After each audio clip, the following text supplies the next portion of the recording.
Death penalty opponents rallied in downtown Austin this afternoon, convinced an innocent man was put to death. The Night Beat's Steve Alberts is live at the Capitol Bureau tonight. Steve?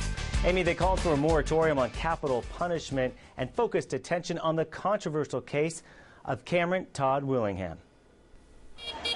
The push to end the death penalty came to the steps of the state capitol Saturday. If we as a state are going to be putting people to death, we damn sure better make sure that they're guilty and not innocent. Hundreds armed with signs and a passionate opinion came convinced an innocent man was executed. Todd Willingham was innocent. Cameron Todd Willingham was tried, convicted, and in 2004 executed for setting a fire to his house, killing his 3 young daughters. Despite not having a clear motive, investigators accused him of arson.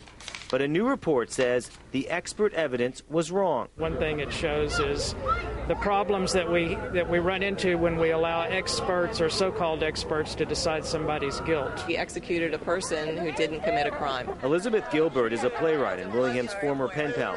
She became convinced of his innocence and was instrumental in helping his family find a fire investigator to examine his case. I'm hoping to bring attention to the fact that if one person is executed, that's more than enough. Governor Perry has come under fire for replacing several members of a state commission just days before it was to hear a report on the science used to convict Willingham of arson.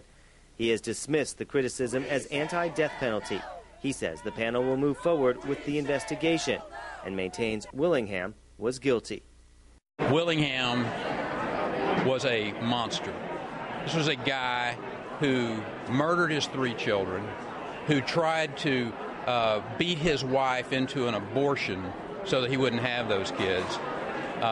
Person after person has stood up and testified to facts of this case that, quite frankly, you all aren't covering. Counter demonstrators at today's rally.